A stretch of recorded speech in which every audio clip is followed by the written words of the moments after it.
Trump foi para cima de Alexandre de Moraes e o ministro está sendo acusado formalmente de violar a soberania dos Estados Unidos. Além de Moraes, também acabou a paciência de Trump com Zelensky. Lula e Macron se juntam para contrapor Trump em favor da Ucrânia. Bolsonaro é denunciado pela PGR. Vamos ver isso e muito mais no Giro pelo Mundo. Olá, amigos do canal Vista Pátria, eu sou a Débora. Tenho falado há dias aqui no canal que o governo Trump não via Zelensky como legítimo. Bem, agora não é somente eu que estou falando, mas o próprio Trump. Bem, nós temos uma situação onde não temos eleições na Ucrânia, onde temos lei marcial, essencialmente lei marcial na Ucrânia, onde o líder da Ucrânia, odeio dizer isso, mas ele está com 4% de aprovação. E onde um país foi reduzido a escombros, você tem, a maioria das cidades estão tombadas, de lado, os prédios estão desmoronados, parece um enorme canteiro de demolição. Ao todo, muitas cidades, quero dizer, eles não fizeram isso em Kiev porque acho que não querem lançar muitos foguetes lá. Eles fizeram isso em 20%, mas não fizeram 100%. Se quisessem fazer 100%, provavelmente aconteceria muito rapidamente. Ele deixa claro que a aprovação de Zelensky está em 4%. Como uma pessoa assim pode obrigar um povo inteiro a continuar se sacrificando? Mais uma vez, a realidade se impõe. Venderam a mentira de que um país em guerra não pode ter eleições. Isso não é verdade de modo geral e nem na Constituição da Ucrânia. Países como Estados Unidos, Reino Unido e Israel realizaram eleições no meio de conflitos muito piores. E a Constituição da Ucrânia também não diz que em tempo de guerra não são realizadas eleições. Isso foi uma manipulação interpretativa da lei marcial, que na verdade só dá direito de suspender as eleições legislativas. Zelensky fez um malabarismo e suspendeu as eleições presidenciais para se manter no poder eternamente. E como vocês podem ver aí, o Trump escreveu com todas as letras que Zelensky é um ditador. Agora ele encontrou alguém que diz não a isso, e não é qualquer um, mas o maior credor da Ucrânia. E Trump também falou sobre isso e veremos aqui. Pessoal, rapidinho, esse trabalho é patrocinado por vocês.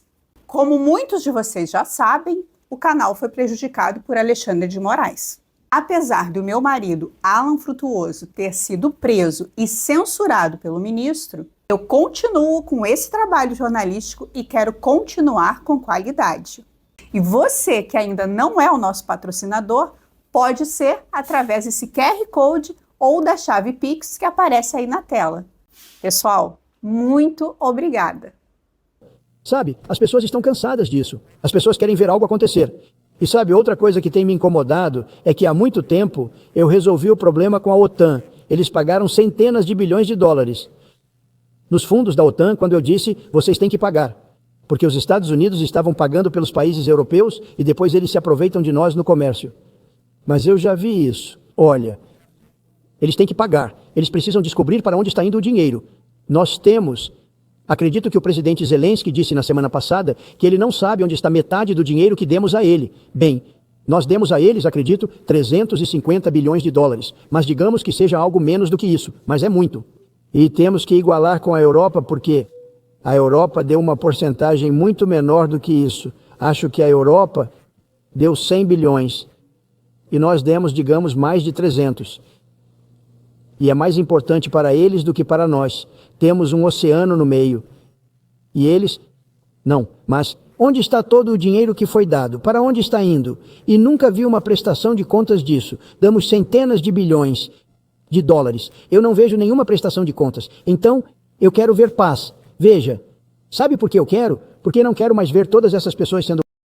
Estou olhando para pessoas que estão sendo mortas. Russos e ucranianos, mas são pessoas. Não importa de onde são, em todo o planeta.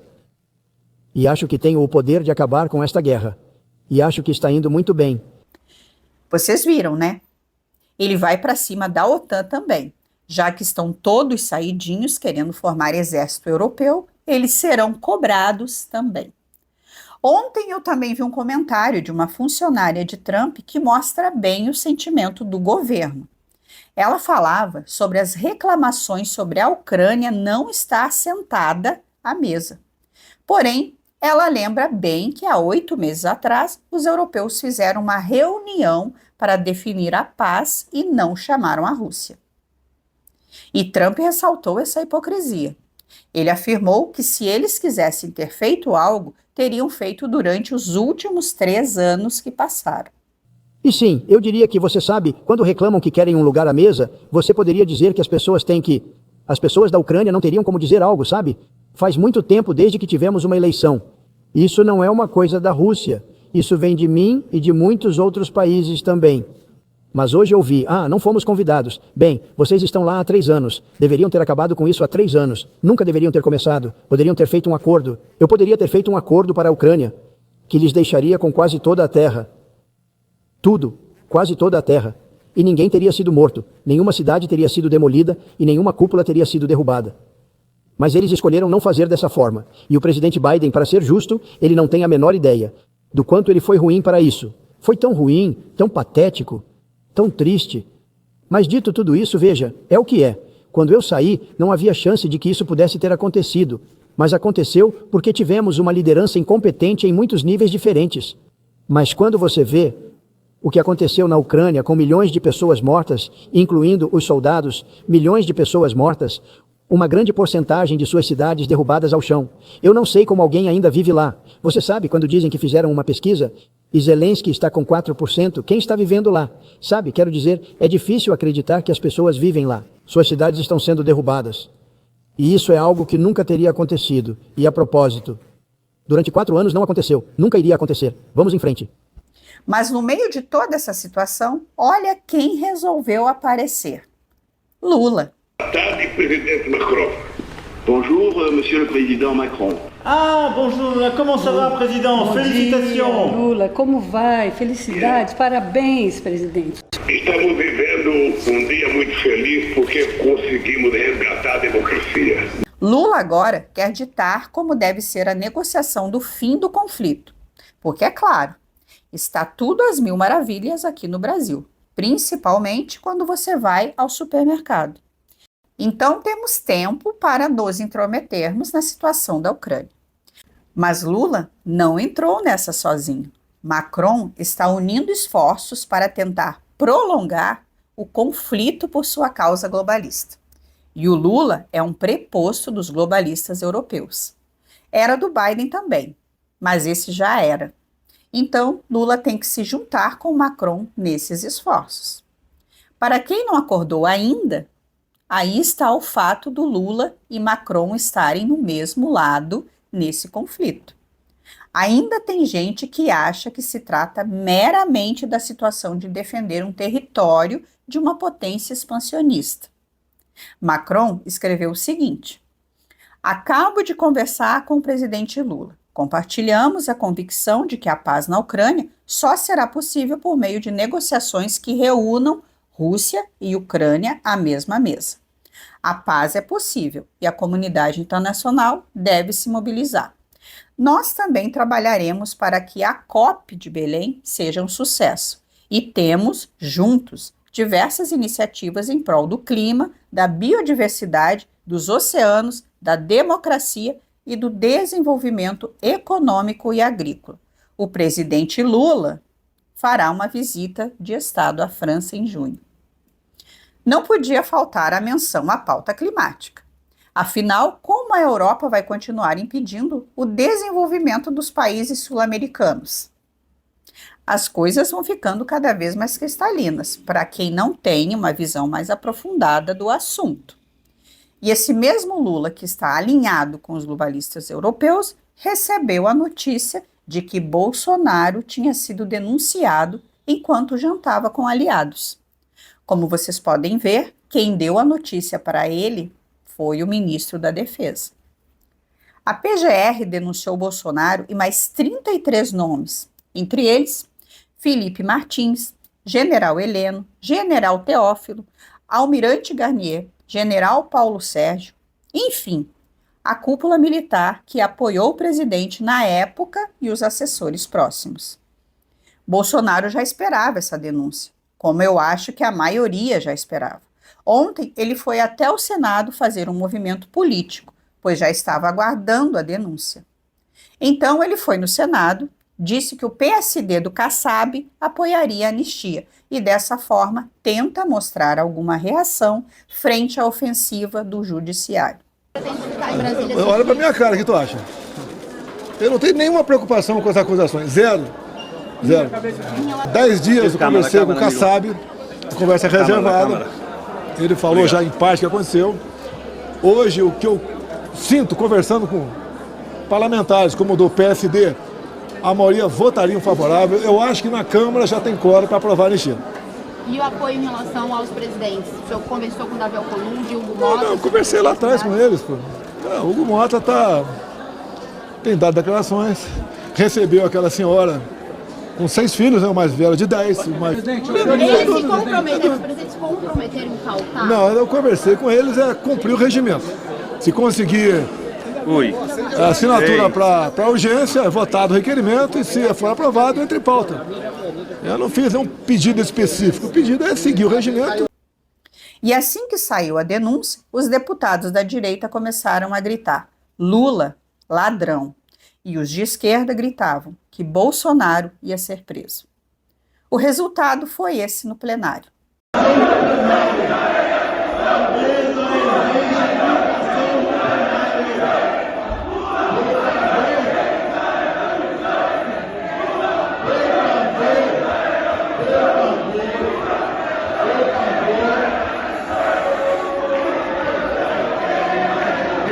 Gleisi Hoffmann também comemorou a denúncia. A denúncia de Jair Bolsonaro.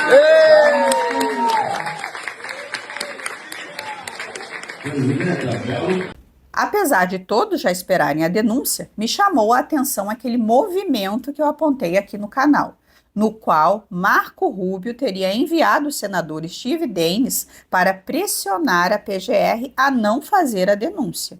Bem, se ontem tivemos o Macron fazendo esse gesto de apoio ao Lula, Trump, por sua vez, abriu um processo contra Alexandre de Moraes. O processo é movido pela pessoa jurídica através das empresas de comunicação do presidente americano, como Truth Social. Essa é aquela rede social do Trump, que tem o deputado Luiz Felipe de Orleans e Bragança como sócio. A empresa Rumble também está no processo. Então, isso significa que Alexandre de Moraes está nesse exato momento respondendo a um processo nos Estados Unidos. E não é qualquer processo. É um processo por violação da soberania dos Estados Unidos.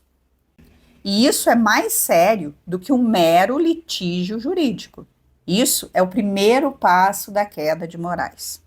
Pessoal, semana passada eu trouxe o caso do juiz do Tribunal Penal Internacional que foi sancionado pelos Estados Unidos, o Karim Khan. Para quem não viu, esse foi o juiz responsável por sancionar Putin e Netanyahu. Pois bem, esse juiz não está mais conseguindo transacionar nada pelos meios financeiros normais. Ele foi expulso de todos os bancos. A situação dele está complicadíssima. E essa ação contra o Moraes será o arcabouço da sanção que virá contra ele mesmo. Será bem pior do que perder visto. O atual ministro e até mesmo a sua esposa, que tem um grande escritório de advocacia, terão muitos problemas após essas sanções. A violação da soberania dos Estados Unidos se dá porque Moraes deu ordens secretas para empresas americanas e mandou censurar cidadãos americanos em plataformas americanas. Pensem no tamanho do problema. E reparem, a notícia do processo saiu no mesmo dia em que a PGR denunciou Bolsonaro. Acreditar que o timing dessas ações é por acaso beira a ingenuidade. Vamos recordar que o indiciamento da PF foi no final do ano passado e a PGR já fez uma denúncia, mesmo diante de todos os elementos para analisar. Isso demonstra uma pressa, e pressa geralmente é associada com descuido. Então teremos muitas novidades nesse campo. Agora vamos ao nosso giro rápido pelo mundo. Nem todo mundo pode pagar os caros tratamentos estéticos como o Botox, mas com o Regenere você terá acesso a muitos desses ingredientes de tratamento de beleza em um único composto. A forma de aplicação é sublingual, o que acelera a absorção pelo nosso corpo. Com uma aplicação de 12 gotas por dia, você terá acesso a vitamina K2, transresveratrol, ácido hialurônico, verisol e retinol, o que vai te proporcionar uma excelente hidratação e vai ajudar a clarear as manchas da sua pele, além de devolver a firmeza e elasticidade da sua pele, combatendo sinais de expressão e o bigodinho chinês. O Regenere é um suplemento natural aprovado pela RDC 240 da Anvisa. Tem frete grátis e pode ser pago com cartão, boleto ou Pix. O link para a compra está no primeiro comentário. Condivido con voi una buona notizia sul lavoro del governo. A primeira-ministra italiana, Giorgia Meloni, resolveu enfrentar o judiciário. Meloni começa um movimento para impedir uma ditadura judicial. A primeira-ministra declarou: basicamente, eles querem se governar. Se eu cometer um erro, os italianos podem me tirar do cargo. Se eles cometerem um erro, ninguém pode dizer ou fazer nada. Nenhum poder em um Estado democrático funciona assim. Então, chega de juiz querendo governar. Na Escócia, a polícia multou uma cristã que estava orando perto de uma clínica de aborto. Bem, exemplos do que seria uma violação da lei de classes. Você sabe, abordar alguém, tentar persuadi-los a não acessar serviços de aborto, cercar pessoas enquanto entram ou saem da clínica ou do hospital, distribuir panfletos, pregação religiosa, vigília silenciosa. Então você está aqui parada sem dizer nada, então é uma vigília silenciosa. Mas estou aqui em silêncio. Mas você está me dizendo que estou fazendo algo errado, que eu tenho que fazer qualquer outra coisa. Sim, bem. Você parece acreditar que não está fazendo nada de errado, mas obviamente há uma razão pela qual você está aqui e por que está nesta área, você em particular. Estou ciente de que você já protestou aqui contra o aborto antes. Então, não entendo por que você está aqui nesta área novamente, se não está protestando pela mesma coisa. Mas estou aqui para dizer que se alguém quiser que ore por eles, eles podem pedir. Espero que você saia daqui depois disso. Estou disposta a orar por alguém. Sim. Me peça. Certo. Acho que você está importunando as pessoas. Acho que você está importunando. Orar? Orar por alguém por seu próprio consentimento. Pois é, mas para muitos conservadores, o inimigo é a Rússia. Só não enxerga quem não quer. Também no Reino Unido, uma idosa teve que vender seu imóvel abaixo do preço. Um confisco do governo, porque eles consideram que a casa dela era grande demais. E o governo decidiu que aquela área seria de moradia popular para imigrantes. 12 de janeiro. Você se mudou em novembro, certo? Sim. E você recebeu esta carta. Por favor, explique o que está escrito nela. A carta informa que eles, devido à propriedade estar desocupada, que eles podem comprar compulsoriamente. Se houver reparos a serem feitos, eles podem descontar do preço da propriedade. E essas propriedades serão destinadas a imigrantes. Isso foi uma... Incrível, não é? E como você se sentiu quando recebeu a carta? Você se mudou para sua nova casa incrível. Você se estabelece, cidadãos respeitadores da lei, e recebe uma ordem de compra compulsória da prefeitura, te acusando de ocupar uma casa abandonada. Como você se sentiu ao receber isso? Gastou 200 mil por isso, o que não foi nada fácil. Não, deve ter sido um choque enorme, não foi? Um choque terrível, claro. E quando recebi isso, me senti mal. E quando eu fui até lá, fomos à prefeitura no dia em que recebemos a carta. E a mulher lá disse, não se preocupe, é só uma carta normal. Estamos tão esvaziados como nação? Voltamos as costas completamente para a integridade territorial deste país a ponto de se tornar padrão. Por quê? Para reaver casas. Mas porque isso sempre acontece dessa forma. Os imigrantes. E não há um lugar para vocês. Os idosos estão sem abrigo. Tem gente que chama a Rússia de comunista, mas fecha os olhos para isso aqui. Isso é literalmente uma política comunista e não está sendo feita na Rússia, mas sim na Inglaterra. Na Argentina, a situação de Milei piorou. Mensagens reveladas pelo portal CoinDesk mostram que o criador do meme coin, que o presidente argentino promoveu, pagava propina para o governo. Os pagamentos foram feitos para a irmã de Javier Milei, a Karina Milei. A irmã do presidente foi colocada de secretária-geral da presidência por ele mesmo. Um dos donos da Memecoin trocou mensagens com o interlocutor no dia 11 de dezembro, no qual afirmava que pagava propina para o governo Milei e poderia conseguir que ele divulgasse o golpe no X.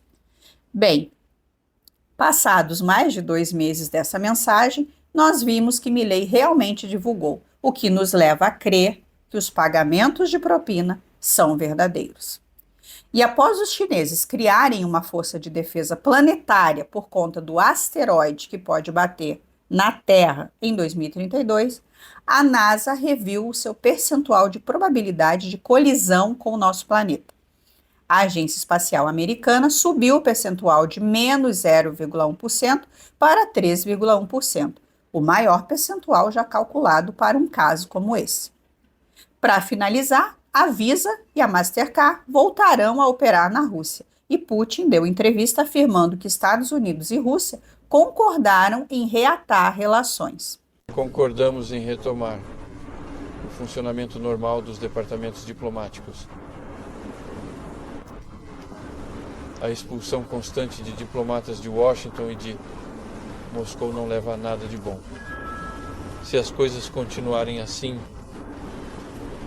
nesses edifícios trabalharão apenas faxineiras, cujo trabalho também, sem dúvida, deve ser valorizado, mas não é para isso que são criadas as missões diplomáticas, representações. Isso é o primeiro passo. Agora, eu quero agradecer aos patrocinadores que apoiaram o canal de ontem para hoje, como Roberto Ferreira da Cunha, Thaís de Almeida Bel, Joaldo Silva Nunes, Jairo Barcelos Carvalho e todos os outros que estão aparecendo aí. Faça como eles e seja um patrocinador através do Pix. Muito obrigada e até amanhã.